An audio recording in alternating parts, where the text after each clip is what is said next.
About it, the class is a class number 22. We were supposed to have roughly 30 classes, right? We have 45 teaching hours. That is what written in the course syllabus, and forget about it. I think we're gonna have more than that probably. So still quite a long way to go. Yesterday, just go through the material very quickly. I talked about the derivations that come so far. Over here, the CB was introduced to take care of the different shape of bending moment diagram, because the original derivation was for the uniform bending moment diagram. And then we come along into the AISC specification 2016. We look into the CB proposed inside the AISC spec, right? I explain you how to calculate the CB. I also show you the CB, which is the proposal from the BS side. So you can compute the CB accordingly, and then the definition of the unbraced length L subscript B was given. So I talked about the LB, which is the lateral brace,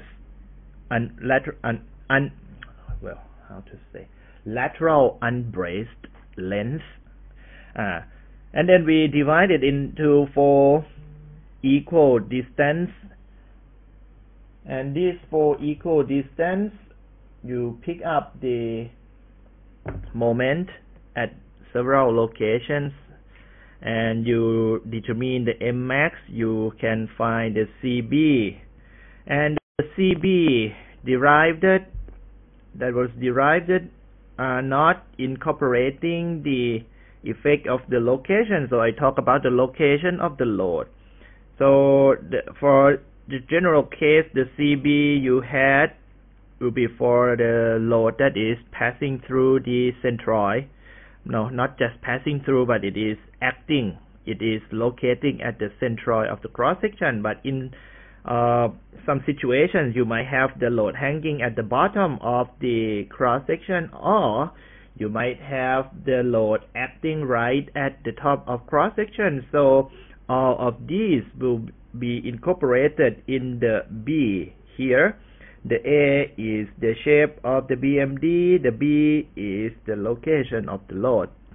And that's where these are the given information from SSRC, how you determine the A and the B. And in some cases, if you have the precise information about the boundary condition, this is from the top view. So in the top view, if you just break against the lateral motion, you have this picture.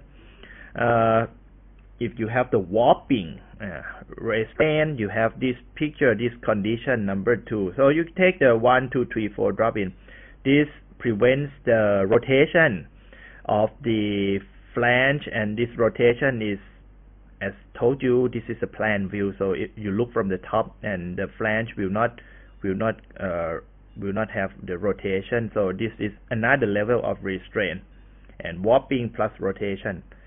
And where the CB was determined is actually from the numerical methods. So the finite element, and there of course must be some experimental work done in order to confirm or to verify the FEM model. So the derivation, some experiment was carried out along with the FEM, and as they have the agreement between several different approaches, they are quite certain, and then it is possible to propose the CB. This table you see. So we came over here yesterday. I haven't drawn this picture. I just draw before the class. So I talk about this first, and then I come back to that picture. So I talk about the cross-section and the Mcr diagram. Over here, we just present the moment curvature diagram in the normalized format. So the moment is presented by moment divided by the MP, the plastic moment, and the curvature is given by the curvature divided by the U curvature. So over here, that means it is the yielding, the start, okay, of the yielding. So the outermost extreme fiber, once it experiences the yielding stress, that is the definition of Vy. So we are plotting two cross sections. One is the Y flange cross sections, and another is a normal rectangular cross section. And the thing is that the normal rectangular cross section, the yielding will gradually spread down to inward to the neutral axis, and that makes the transition from here to here like a curvy transition, whereas the yielding once occurs in the Y flange cross section at the outermost fiber. Once it occurs, you're gonna need just a little bit more because the My is actually roughly about 90% of the MP. So once the outermost layer of fiber yield, okay, and you apply a little bit further curvature from that Vy, you're gonna yield the entire flange at the top and the bottom, and that is the point where you gain the capacity which is really close to MP. So you have like 95 to 97% of the MP at that moment when the flange gives you the full yielding. The web actually does not contribute much to the moment capacity of your Y flange cross section. So this is just nothing. We may not even count it, and that results in the behavior which is pretty much like the bilinear behavior. Bilinear behavior, you have one straight line, and then this kink is just a little bit. So this kink occurs at around 90% of the MP, and then you have the flat line, zero slope. And this is sort of elastic, perfectly plastic kind of behavior. It is like when you put the tension coupon in the laboratory, and then you test, and then yielding, and then it goes like this. Alright, so this is the beauty of the commercial Y flange cross section. The behavior is quite easy to put into the bilinear model. In contrast, this one you have this transition, so it is more more procedures, more well, the nonlinear model gets a little bit more complicated, but it is not that difficult for these days. The finite element program software are already written for to take care of these nonlinearities. So we look now into the behavior of the beam, steel beam, and one axis represents the critical moment normalized by the plastic moment. The other axis tells you about the unbraced length, which is normalized by the Ry, which is the radius of gyration in the Y direction. And why is it normalized by the radius of gyration in the Y direction? The thing is that the radius of gyration in the X direction tells us about well, basically it is not the mode that the buckling is attacking. The buckling attacks the lateral deformation. It attacks the minor axis or the weak axis. So the thing that controls the stability of the beam is the properties about the y-axis, and this is why we have the Ry in here. So this is the normalized, the horizontal axis represent the normalized ratio of the unbraced length with respect to the Ry. Well, the thing is that the longer it is, the more prone the beam is to the instability. So you have more instability as this value increase. Okay, so we look into the this just the idea for you about the what we will get from the test of the steel beam.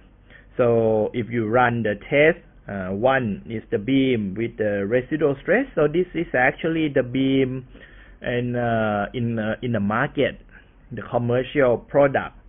And if you get the beam from the market and put it into the furnace to do the heat treatment, so you can do annealing, tempering, whatsoever that reduce the residual stress in the cross-section. That actually we explain about that in the column, because the column curve is actually affected by the residual stress as well, and we explore into that quite a lot already, so we will not need to talk about or repeat that over here.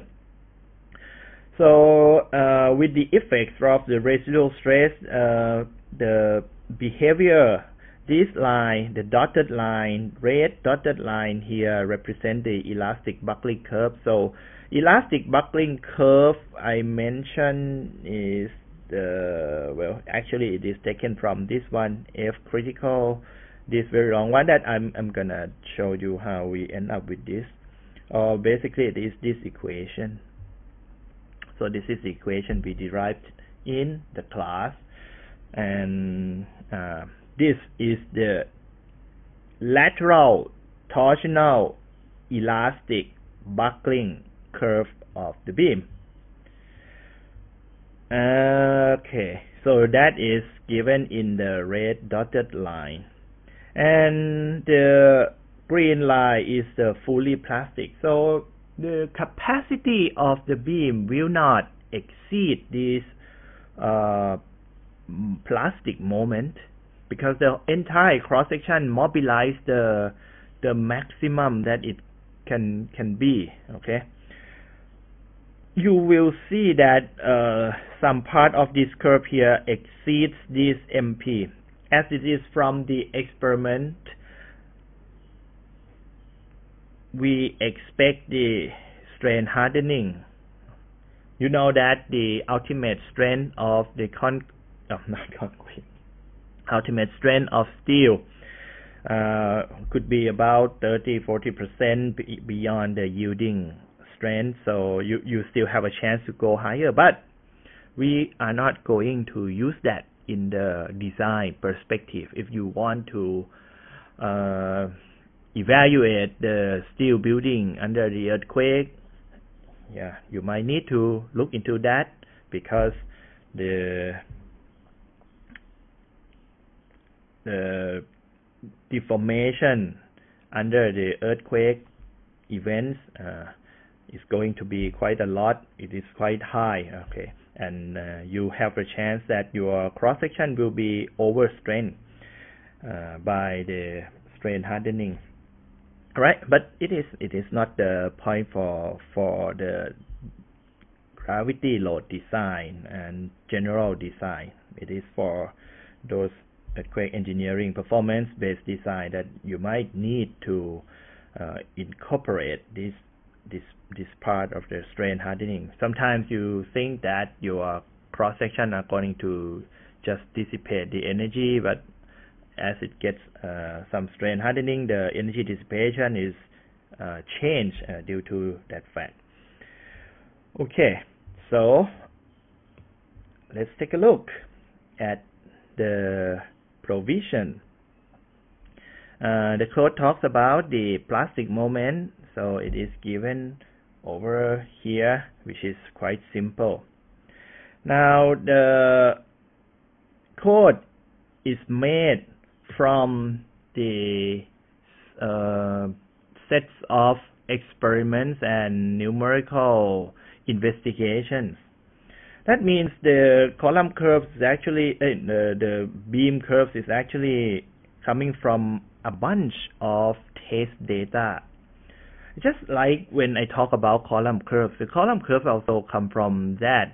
We have numerical analysis. We have seen from the paper with the author names, which is super difficult to pronounce, and I cannot figure out how to pronounce his name still. But that paper was used as the backbone of the column curve, and it turns out that the column curve for the beam curve for steel turns out to be like this. So the limit states are given in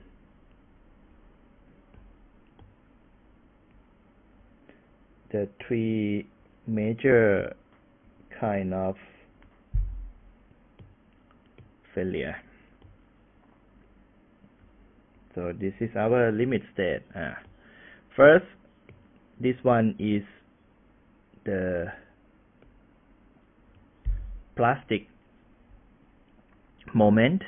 If your beam unbraced length is short enough, your beam will be able to mobilize the capacity to the MP, plastic moment.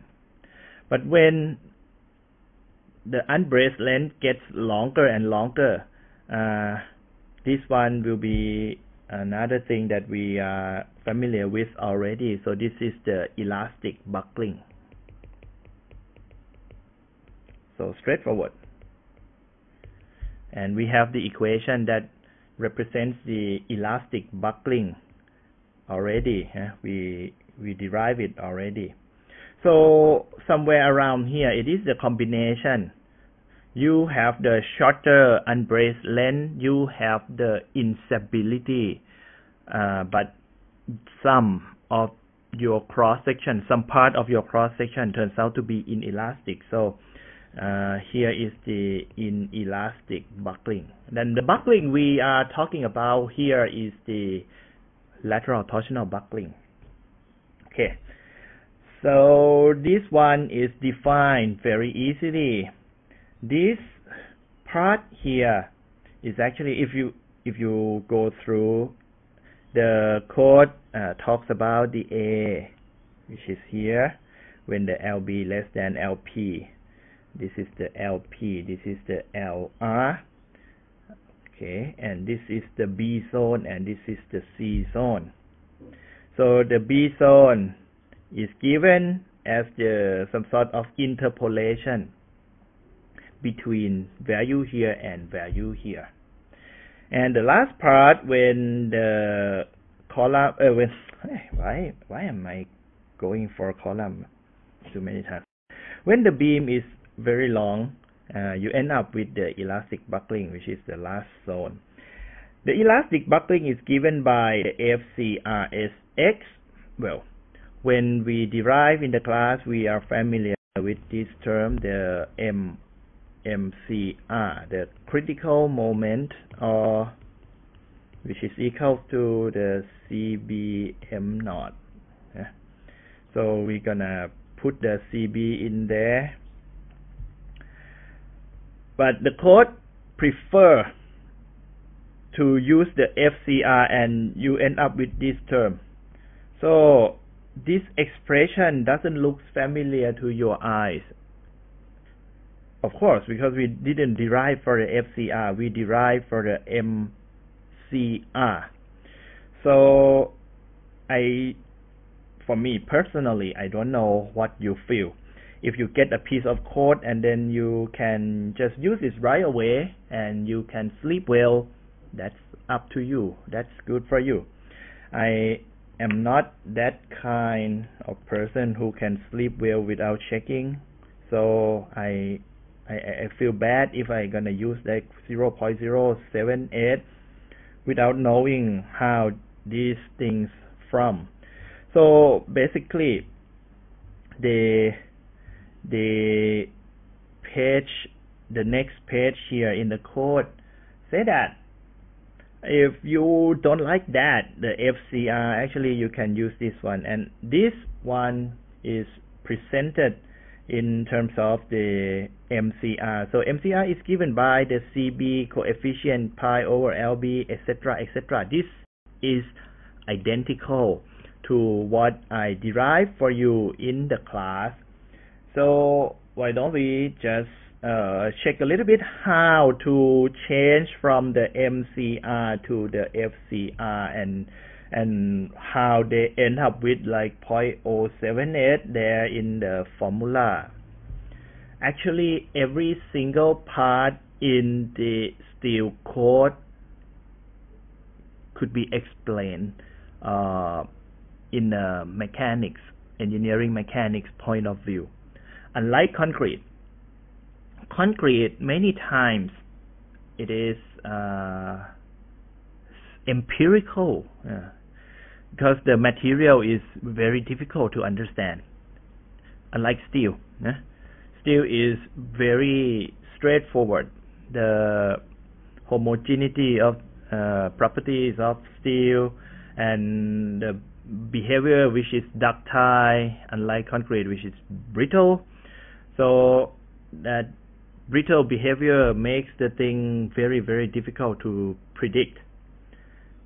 What I want to say here is that most of the formula presented in AISC can be explained by the engineering mechanics procedures.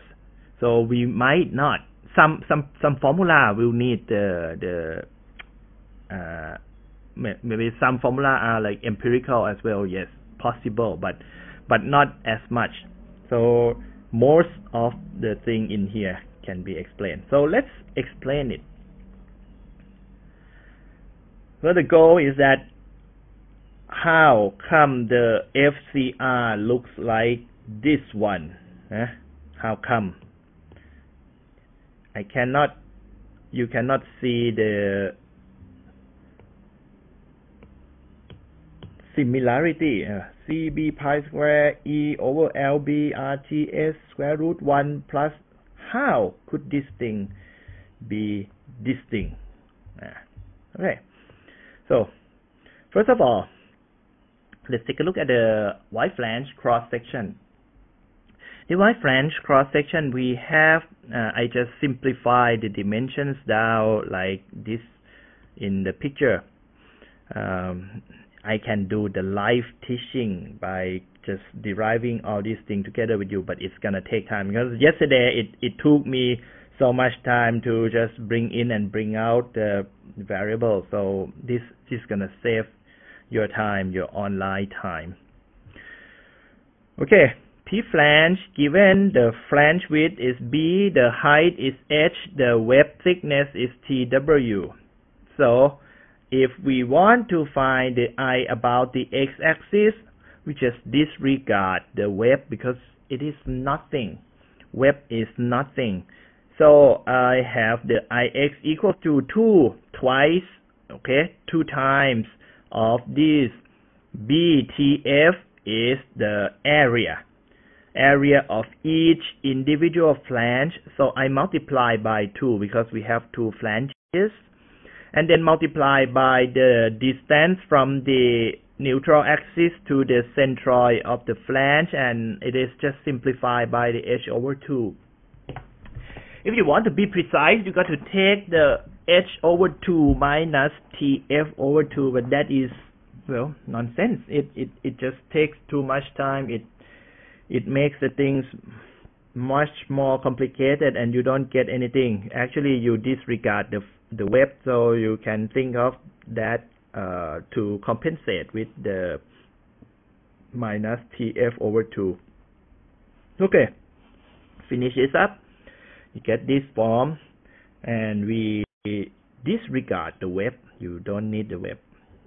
I just put it here such that you understand that this is just a sloppy calculation of the IX, and it is good enough approximation, of course. We don't use IX here anyway, but I just give it for IY. Okay, Y-axis is this one here. So when we determine the IY, you can see the web will barely contribute to the I about the Y-axis. So web is again disregarded. And these two flanges contribute, so the BH cubed over 12, the B is the T subscript F, the H, okay, is the depth, because we are referring to this axis, then the H is equals to the B cubed over 12, you have two pieces, okay, you end up with T flange B cubed over 6. And then we look further into the warping constant.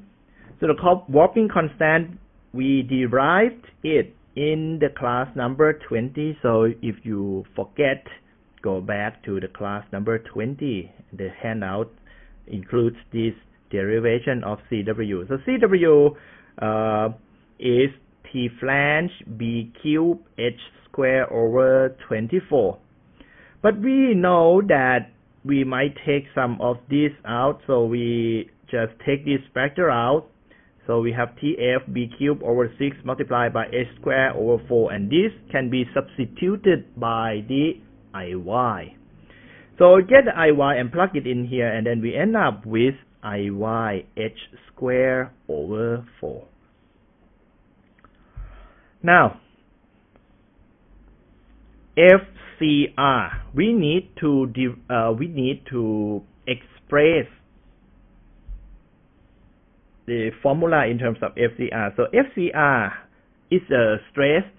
It is the maximum stress at the extreme fiber. Yeah. It is the stress at extreme fiber. So FCR, once multiplied by the SX, which is the elastic section modulus, you end up with the critical moment, right? That's formula M equals to sigma equals to MC over I, and then M is equals to sigma I over C, where the C is the distance measured from the neutral axis to the extreme fiber. So that's it. And that sigma is actually the FCR over here. Now,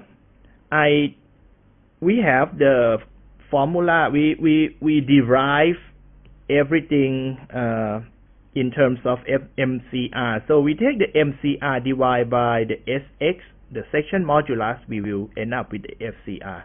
So I take this expression and divide it by the SX. And the matter of fact is that we are going to rearrange terms such that it match with the FCR formula proposed or given in the code.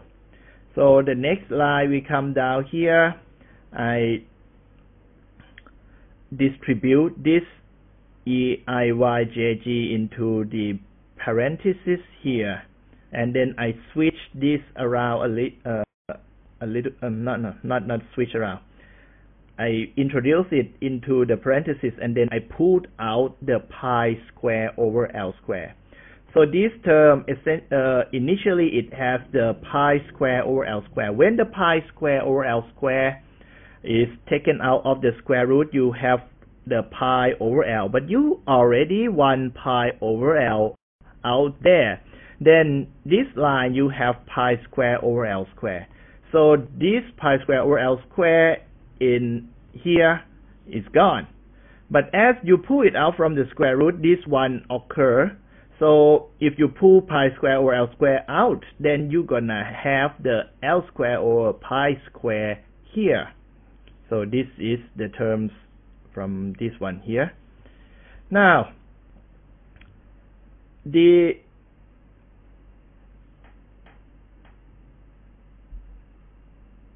we can cancel out these two, okay, and then we have the e square over here. The e square over here, when we come down to this line, the e square is taken out, okay, so 1e can go out of the square root, so e square is gone. Now you have only the CWIY, and since you have only one e over here, in order to take it out from the square root, then you need the e square, so you short 1e, then 1e is showing over here. Okay, so from this line to this line, we took out the e out of the square root, and then we move along to the next line. The next line, the change is that we substitute the CW value. So the CW was taken from there, which is the IYH square over 4. We substitute in IYH square over 4 multiplied by IY, then we get IY square H square over 4. And I didn't do anything aside from just substitution of the CW. Actually, yeah, this is generally people don't explain this detailed procedure, but you just keep it as like your reference. And as I explain in quite detail like this, I think it will be possible for you to expand your horizon when you look into other cases that also shown in AISC. I cannot cover every single case in there, but I think you have the fundamental to understand the thing that is going on in the code and how come we have all these things in the code. Well, what is next? The new thing is introduced. So the code introduced this factor r subscript ts square equals to iy h not h. Actually, I should just use it. Oops. IYH over 2SX. So this is given over here. Okay. So the code gives this. Actually, the R square TS is also given over here. So you just need to substitute the value of the CW into this expression, and then you're gonna get this R square TS just like it as it's shown in that page. Okay, not this one.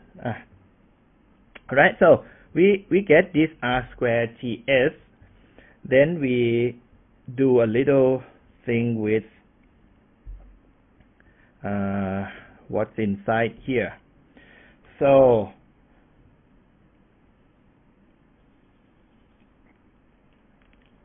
this part here, I move it there. Okay, I just switch the location a little bit. I hope you don't mind. And this part here is going there. So it will match the format you will see in the FCR expression inside the code. Okay. So as I move this part to this place here, and I want to have just one because in here it has just one, so I take out the IY square H square over 4. As I take it out, I square H square turns out to be IH. Okay, the square is gone, and 4 turns out to be 2. So 2 as the denominator comes over here. And IH, it is actually the numerator, but then I can take it down to here. So we have 2SX IYH. That thing is the reverse of this R squared TS. So basically this is equals to the 1 over R squared TS, which is going to get along with the L. And now this part here comes down here. So as you take out pi square, I square h square over 4 out, then you get to take out IY. You need IY square, but you have only just IY to the power of 1. So that's why this pops up. So 1 over IY pops up because you take the IY square out. H square, you don't have H square in this term. Thus, you will have the H square as the denominator down here. Okay, so I put it at 2 places for the benefit of the grouping.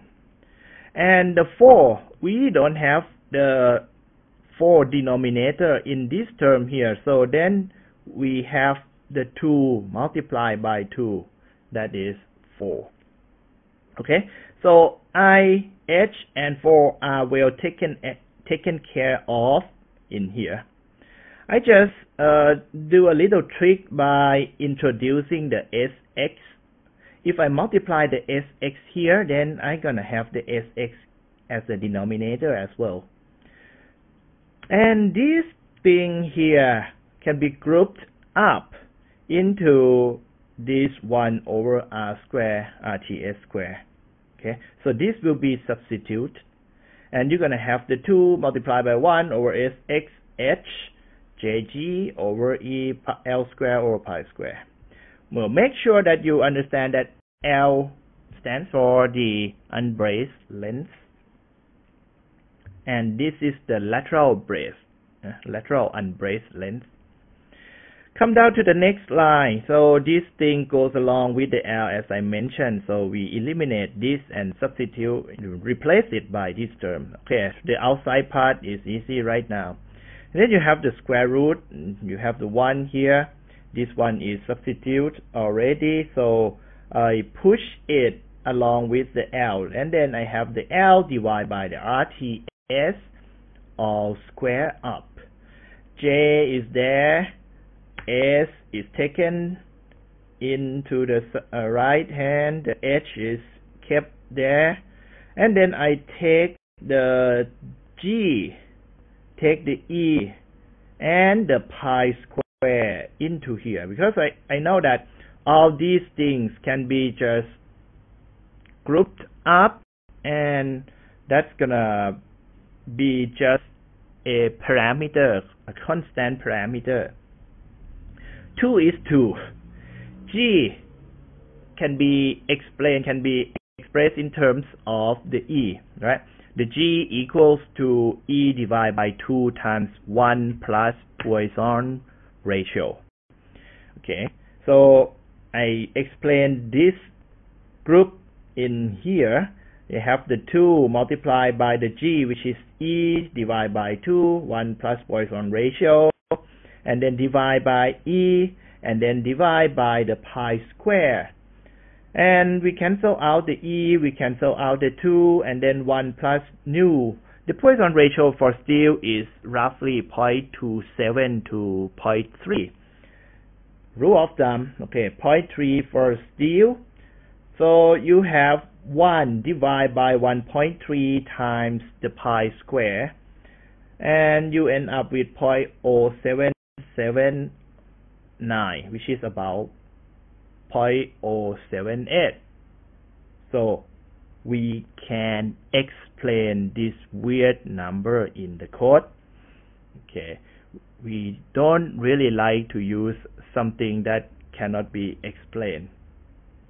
So this gives us quite a good feeling that alright, I know what's going on in here, and this is good to use. So the FCR as shown in the code, it is proposed in this form.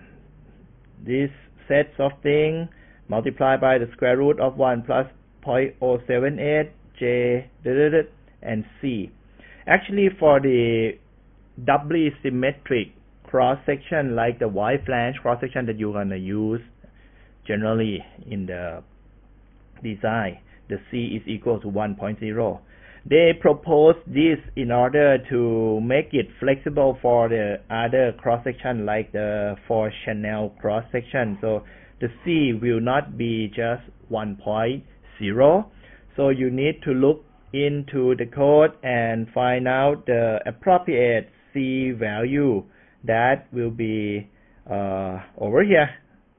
So if you design the channel cross-section, you need to use the different C. The different C because you have the different properties in the stability point of view.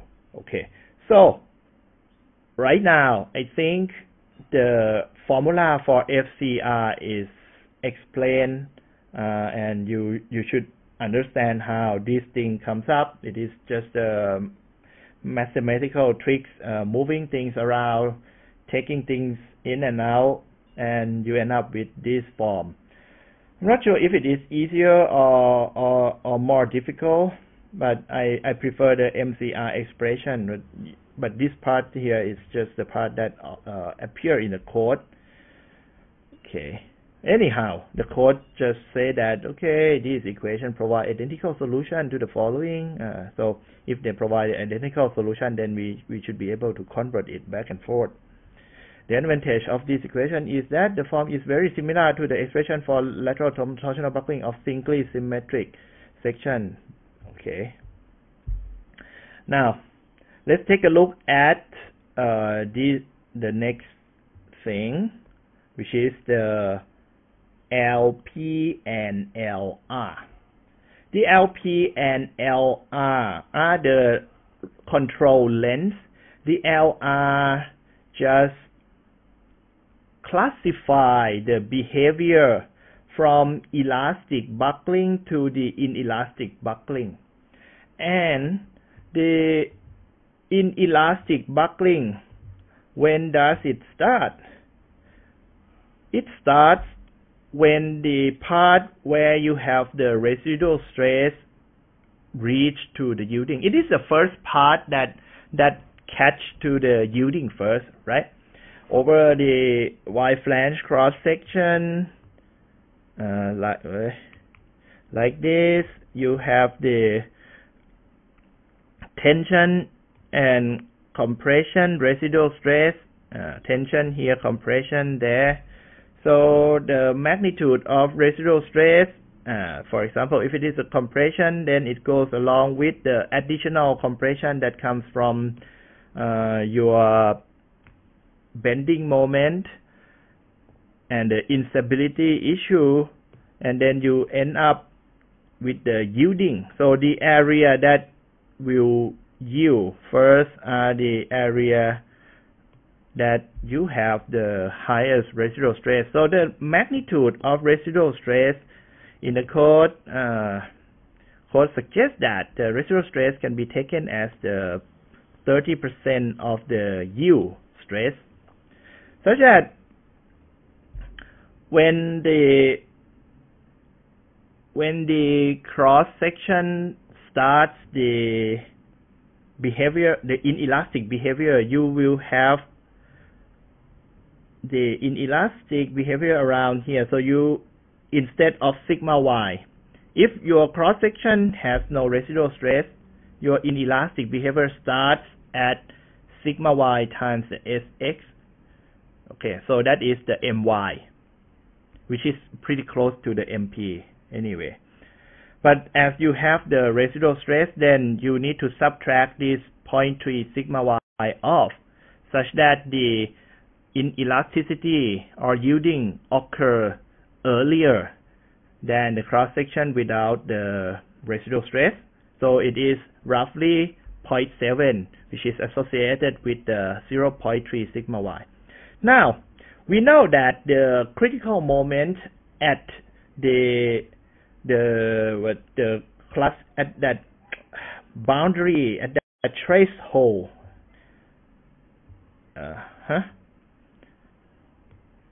is equals to 0.7 times of times the MP. So 0.7 sigma y, this is actually not the full-fledged MP, it is just close to. So 0.7 sigma y times Sx, Sx is elastic section modulus. For y flange, it is close now. So we substitute this one in. MCR is equals to this. Then we divide the MCR by the Sx. We end up with the FCR. FCR equals to 0.7 times the U stress. And this is equate to the FCR expression which was already given in the code. So the expression pi square E over R brought in here. And what we want to find out the LR, the length that you have the maximum moment which is still under the elastic buckling limit state. Okay, let's call it this way. So we want to determine the L value. The L, previously it is represented by the L subscript B, that stands for the unbraced length, but now it is the precise one. We need the LR. The LR is associated with the 0.7 sigma y. So I plug in the LR into the LB. Okay, and this term is moved up here. You can just come along with me. And actually I found the error. So this term here is brought up here, and then I square it up. So instead of the power of 2, then we have the power of 4. The 0.7 sigma y is also squared up. We square it up because we have the LR inside the square root, and we cannot get out of this without squaring the whole thing up. Now we have pi square E in front of the square root, so we have the whole thing in the parentheses square up, and then the thing in the square root turns out to be without square root terms. So 1 plus this are taken out of the square root. And I can see that we have this unknown to the power of 4, this unknown to the power of 2, okay, quadratic term. So we will be able to, the screen motion is not good, especially you move the Apple's pencil. Okay, let me see. Yeah, it is not good even in the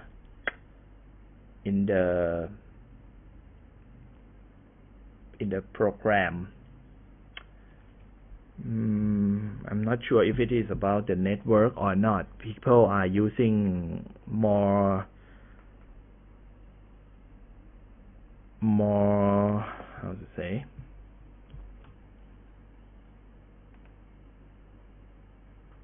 more video teleconference, and that might be the reason. It might not be the frame rate.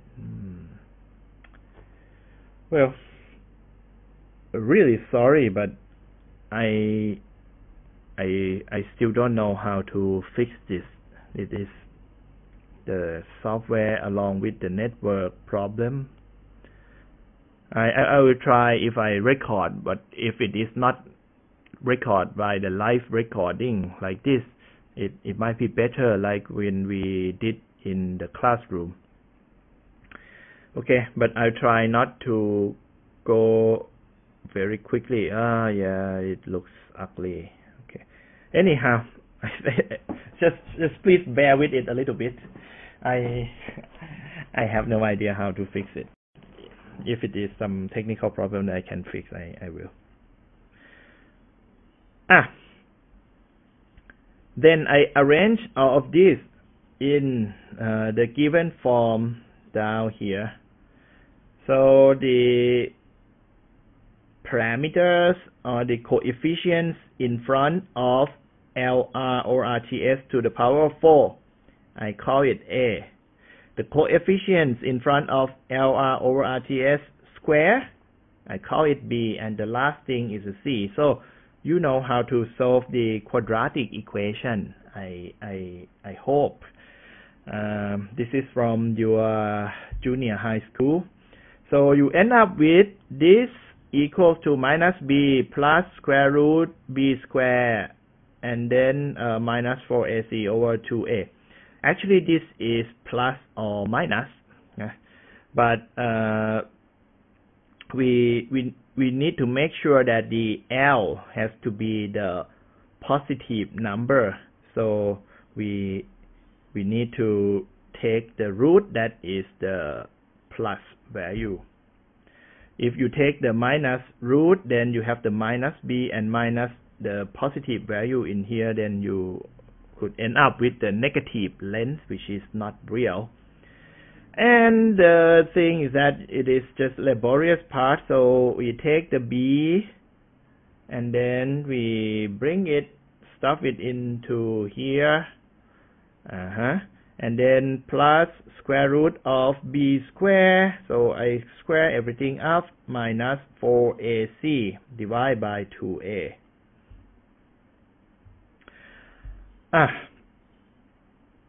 And we want to just get the LR. We do not want the term square like this. Okay, so as we need the LR, then we need to take the square root of the whole thing.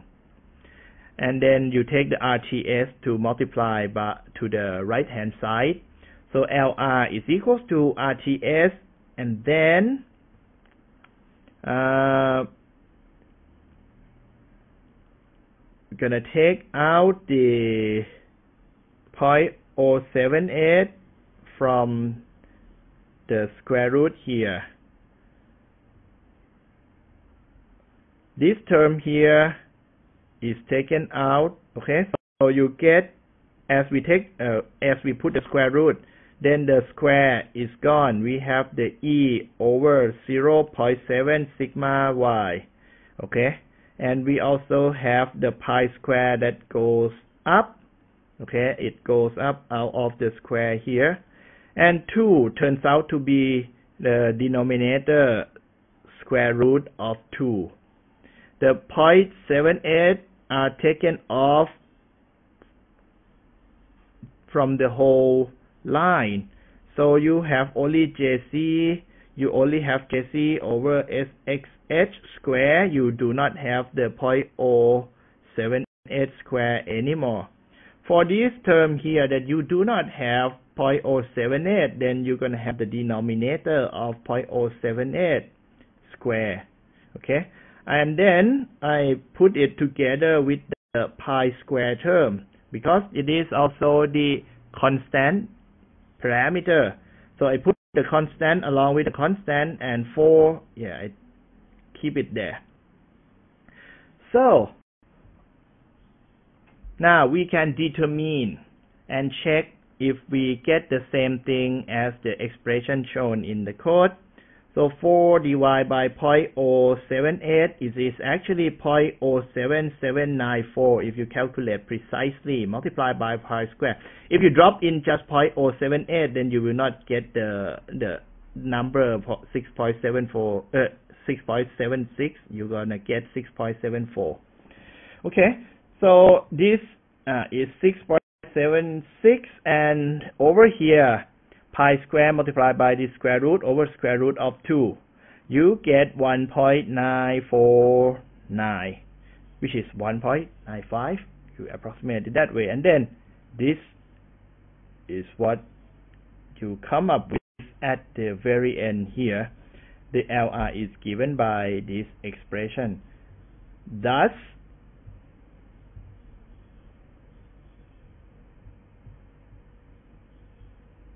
we have a better feeling to use this thing.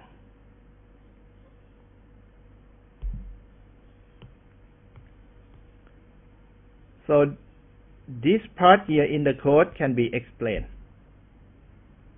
You don't just randomly get the number arbitrarily without grounds. We know that we equate that F critical equation to the level of stress being 0.7, and you are going to come up with the unbraced length that differentiate the elastic buckling and inelastic buckling like this. One beauty of this formula is that you have the 0.7 Fy like this.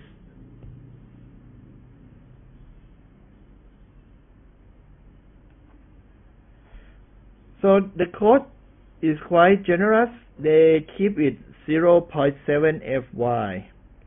This is just in case if you will bump into the case where you expect the residual stress to be higher, then you substitute this 0.7 Fy by sigma y minus your sigma r. So if your sigma r is expected to be greater than 0.3 times sigma y, you have the flexibility.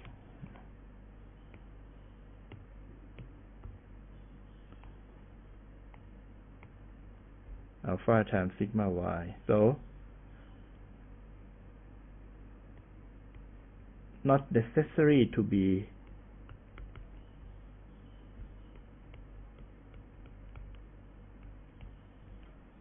not necessary to be 0.3, but 0.3 is the rule of thumb number. It's just a number that you will find generally in the normal commercial cross-section. Thus, if you expect to build up the cross-section using the weld, this is the example. If you need to weld up the cross-section to the shape, which is like the Y flange shape, it is not commercially available. And you know that if you do the build-up cross-section using the weld, you expect very high residual stress. You want to account for the residual stress which is abnormal, which is not like the hot roll cross-section.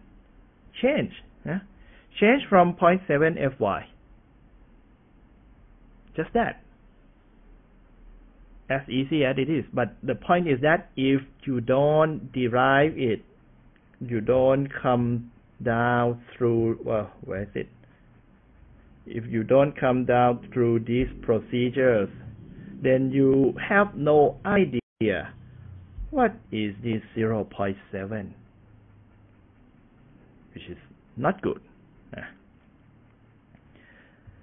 I think the way we go through the lesson like this, you should have very strong understanding about the code, how the code comes up, how to use it correctly, and that is really important for you if you want to practice or to design. In contrast, if you jump into the code and I just go in here, when you plug in all the values into this formula and you get some number like L equals to 100, you will not have confidence to believe. You just, I get some number from this formula. It looks like the black box to you if you don't derive it, right? I give something to the black box and then you get something out of this black box and you don't know what's going on in there, but you have no chance to understand or to know what is coming out, and is it coming out correctly, and how are these coming from. I hope it will be useful for you, and to those of you who might took this class in the former years. I didn't explain in this very detail, so maybe they should come back and look at it to update the firmware a little bit. So we are done with the LR. Alright, LR is done.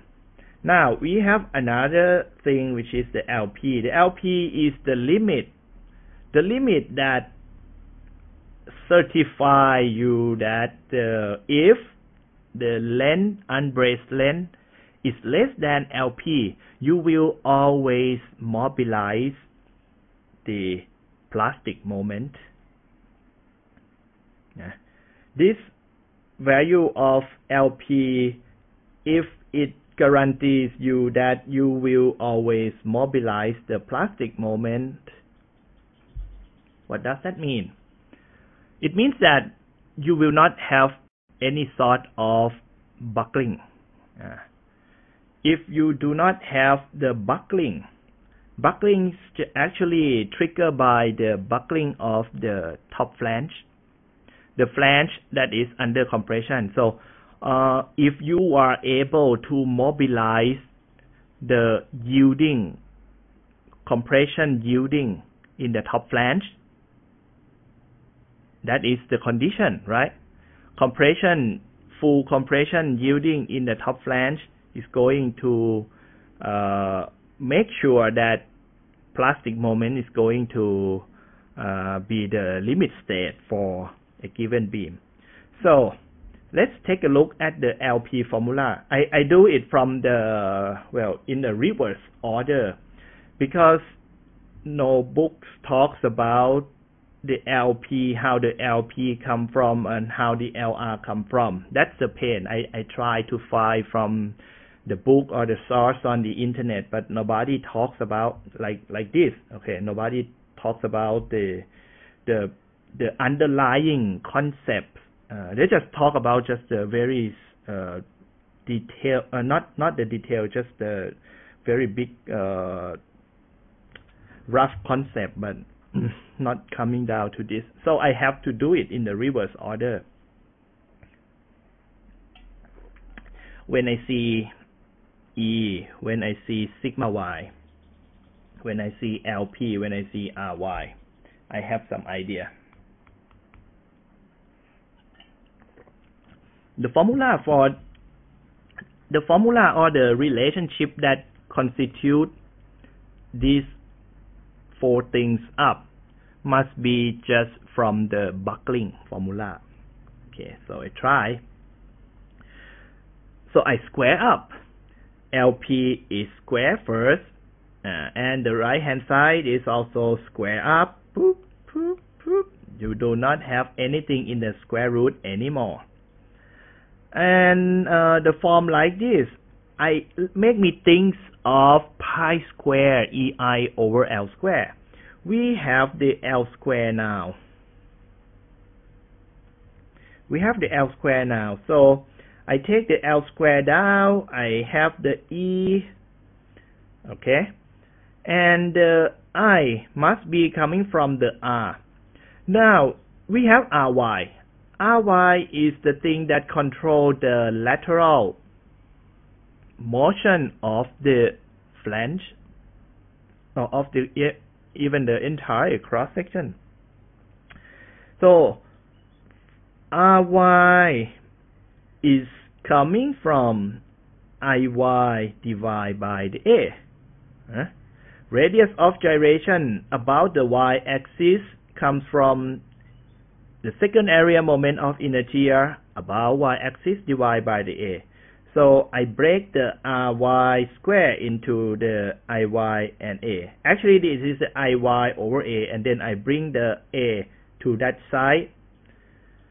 Sigma Y was taken to the left hand side, so we have sigma Y times A. What is that? Sigma Y times A is the yielding stress, yielding force. Yielding force, actually it should be the yielding force in the flange. So if we divide by the 2, okay, so if we take the A over 2, and if we think of RY as just the flange, which is going to be the same as RY of the entire cross section, and IY here will turn out to be the IY of the flange alone. I should specify some detail like this more. So RY, the thing is that RY of the flange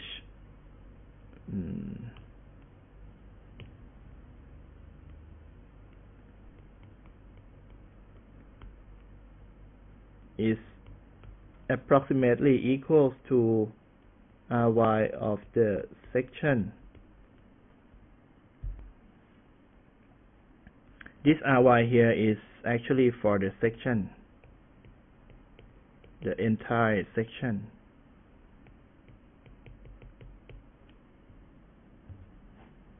To check, make sure RY, radius of gyration about y-axis, which is the entire section.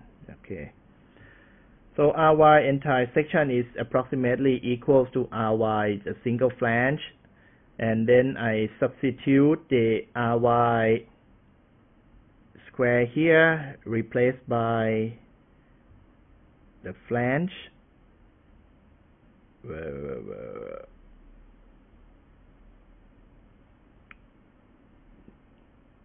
Where could I?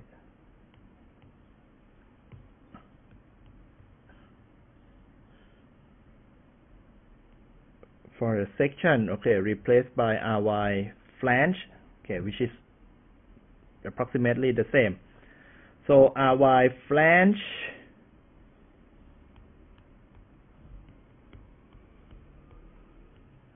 is equal to a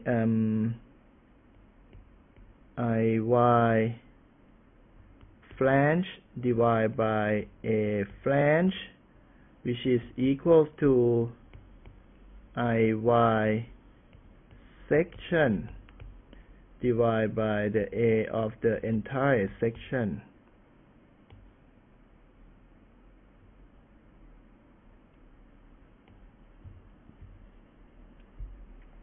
Okay, so over here it is actually coming from here. So the IY section is left there, and then the A section is brought up to there. Or if you want, it turns out to be IY flange over the A flange. Oops. So if it is IY flange, which is half of the IY section, then A turns out to be A over 2, so 2 cancel out. So whichever, okay, is going to end up with the same thing. Now, you can make it like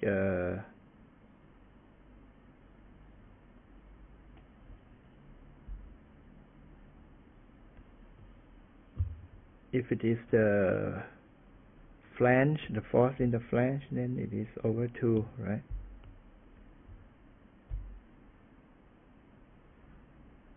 But then this part here will be divided by 2 as well.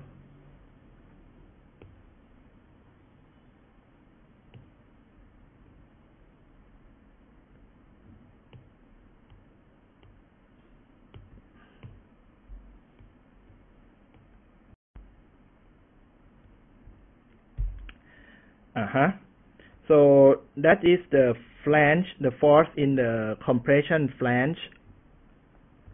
And then the Iy turns out to be Iy over 2. And here we have the things out there, the 176 there. Then I take the 176 square out. I want to make the formula for the buckling. Okay, so the buckling formula is encased in here, pi square EI over L square, and I over here I will just make it over 2, which is the I for the flange when we're gonna keep it this way. So you have the parameter 1.76 over pi square, and now I brought it down to the LP. So the LP is multiplied by pi over 1.76, and then if we treat it like the K, the factor K, now the K is determined to be the pi over 1.76, which is about 1.78. 1.78, if you have the beam and two ends, the worst case scenario that is possible for the beam bending, well, it will be the cantilever beam, right?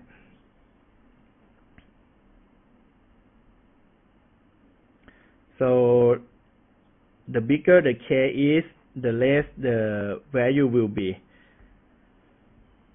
The capacity of the flange axial force will be. So this is almost 2.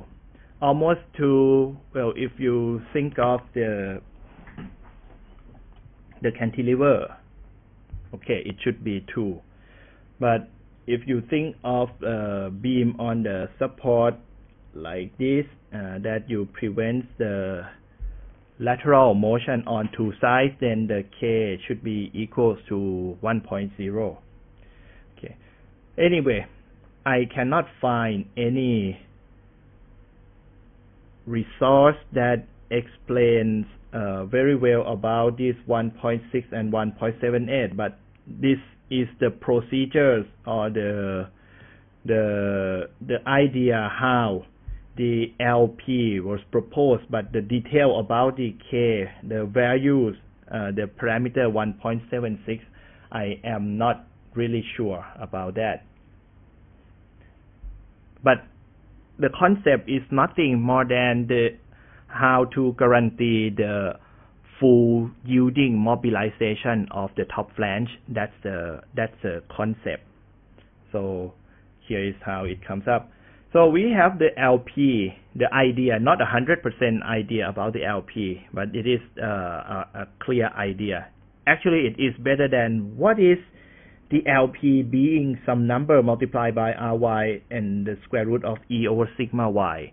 Is there anybody seeing this expression in the dream and then wake up in the morning and then put this in the code AISC? No, it has some reason behind, but it is just difficult to find the reason that is behind. That's the point. Okay, so it is explained, Li is explained. Now we look at the beam curve. So first of all, the beam curve starts at this region, which is the region where you mobilize the full plastic moment. The unbraced length is less than LP. This region here, I emphasize here that the CB value has nothing to do with this region. So you calculate, you get the the MP, and that's it. You don't take the MP multiplied by CB, right? CB is the effect from the bending, the shape of bending moment diagram. But if you mobilize the MP, you cannot get any more moment which is higher than MP. It is not possible. So if you take the MP multiplied by something, you get the moment which is higher. But the capacity of the cross-section is just MP. So regardless of the shape of bending moment or etc., maximum you can get is MP. Okay? So this region here has nothing to do with the CB. Don't multiply by CB. If so, then you'll be in trouble. Now we have the curves presented in 3 lines. The first line is like the backbone line. So this backbone line is like the CB equals to 1.0.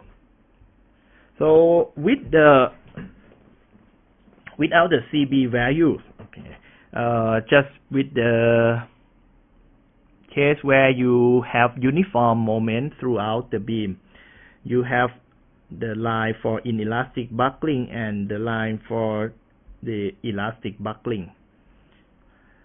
But when you get the improved value of CB, okay, which is going to be greater than 1, then the line here just goes up, and as you scale this red line up, this blue line would actually exceed the MP. So the condition in the code tells you that you cannot have anything which is greater than MP. That is not possible. So it was capped like this.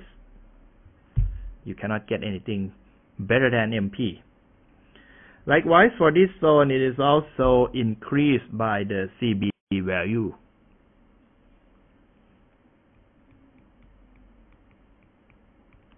And then you increase the CB further. And as you increase the CB further, then it goes like this. The line goes like that. And the straight line part goes like this. And the entire zone is greater than the MP, which is not possible still.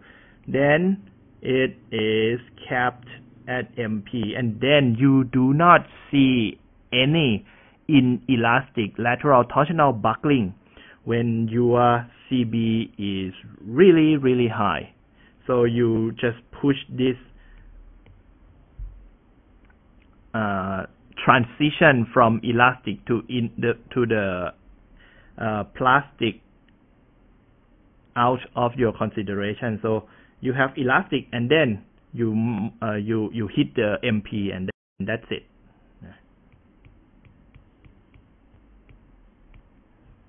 Okay. Come to the next page in the code. So the doubly symmetric I shape, the code gives you the IY H0 H0 square over 4. Keep in mind that the IY is the cross-section IY. It is not just the flange IY. And then RTS is given here, and I showed you how to come up with RTS square already previously. Now, you can define the moment magnitude and the point LR, the point LP. So between here, for the inelastic buckling, you have just the simple interpolation between this point and this point. This point stands for that 0.7 sigma y times Sx, whereas this point stands for the plastic moment value. Okay, so the moment here is equal to CB for this zone. You can see here, you don't see the CB for this, but come down here, you have the effect from the CB, and it is like the weighting between the MP and this part here, MP minus the 0.7 FYSX is going to be, I will sketch it out for you.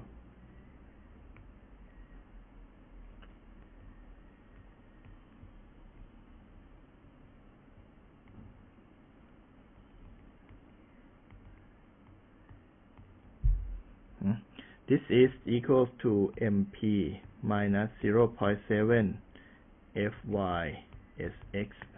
It is this height. So this is LB, this is LR, and this is LP. So we have LB minus LP.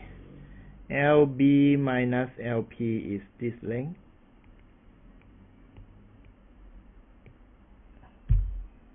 LR minus LP is the entire length.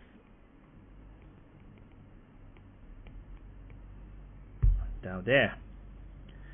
So you will get this ratio of this.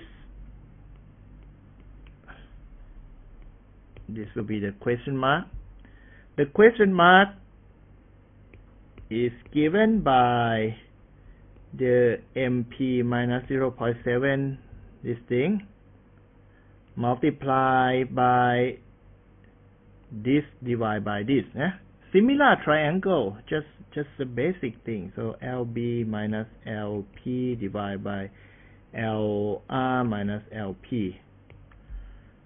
The thing is that this is dropping from the MP. So MP is here, and then you get this drop, the question mark drop. So the whole thing is your question mark, and then that's why you get the minus sign.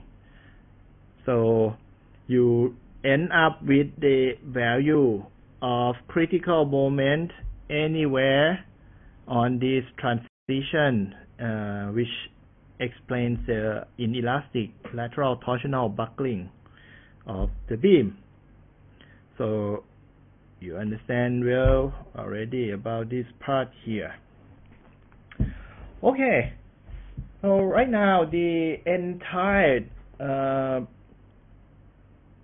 components of all components of the lateral torsional buckling that controls the capacity of the beam, steel beam, well explained. We have seen every single thing, I think, expanded up, and hopefully you understand all these components that affect your design. The thing that is shown in the design code has the reason. It is coming for a reason. It is not just given by some arbitrary factor or number. Okay, it can be all explained, and I hope you will have a good feeling when you design the steel beam under flexures. So the class here is finished. Next class we are going to cover we're gonna come to the next issue, which is about the brace. So we will start with the fundamental of the brace. Actually, the concept for the brace is quite important, because the brace, again, is the component that many people, and especially for those who graduate the UG level, who have no idea about stability, may not be able to figure out what should be the force for the stability bracing. If you design for the brace for the wind or for the earthquake load, you know the load that is coming into the brace. But for the stability point of view, you do not have force if you write down the equilibrium in the undeformed configuration. So you cannot design the brace for the stability. That's the pain. And when one design the roof component generally, because the roof is made of steel structure, you will find a hard time what should be the size for the brace. Many times we see the ridiculous size of the brace, sometimes very large brace element, and sometimes the brace element is just not as stiff as it should be, so you do not have the full capacity of the structure. The brace is an important issue because you can enhance the capacity of your structure, which is against the instability issue. Well, as you know that the stability issue or instability is the key thing that can change the capacity of your steel structure quite drastically. The failure mode is the brittle mode. As when it collapses, it just collapses right away. It does not give you the warning. And load could be dropped like 2 times, 4 times very easily if your brace is not good. And in contrast, if you design good brace, then you can fully utilize your steel structure. The point is that how to come up with the right force and right stiffness for the brace design. This is actually the issue that we will explore into for the rest of this class. Okay, so for today we are a little early. We finish over here and then we come back in the next week for the brace. Thank you for watching. See you.